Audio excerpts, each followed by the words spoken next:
নোয়াখালীর বিখ্যাত একটি পিঠা হচ্ছে খোলাজা পিঠা। এটা মাটির খোলার মধ্যে বানানো হয়। এটা চাইলে মাংস, সবজি সব কিছুর সাথে খেতে অনেক মজা।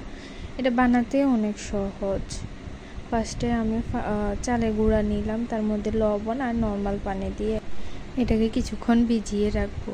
তারপর পানি গরম করে একবার ফুটন্ত গরম পানি নিয়ে এটার মধ্যে অল্প অল্প করে মেশাতে থাকবো।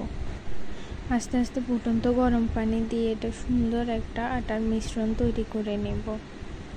চাইলে এটা সকালে যাদের অফিসে তাড়া থাকে তারা ঝটপট এটা তৈরি করে খেতে পারেন, অনেক সহজ।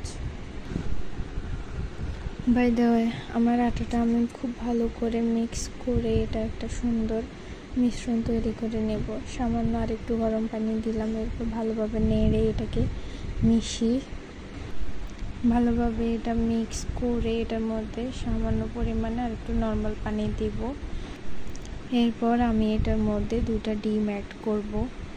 একটা হাঁসের ডিম দিচ্ছি আর একটা হচ্ছে ফার্মের ডিম, পোলট্রি মুরগির ডিম। এগুলা দিয়ে আমি ভালোভাবে মিশিয়ে নিব। ডিমগুলা পুরোপুরি ভাঙবো না, একটু রাখবো, রেখে আমি এগুলা মিশিয়ে নিব। এই তো আমার অলমোস্ট ডান আটা। এখন আমি খোলার মধ্যে মিশ্রণটি দিয়ে এবার পিঠাগুলা বানিয়ে নিব। এই তো, তারপর একটা ঢাকনা দিয়ে ঢেকে কিছুক্ষণ অপেক্ষা করব। এই তো আমার পিঠা রেডি।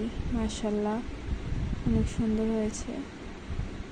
এটা খেতে অনেক মজা। গরম গরম এটা সার্ভ করবেন, মাংস, তরকারি সব কিছুর সাথে খেতে অনেক মজা। মাশাআল্লাহ, আমার পিঠাগুলো অনেক সুন্দর হয়েছে। আপনারা চাইলে এটা ট্রাই করে দেখতে পারেন।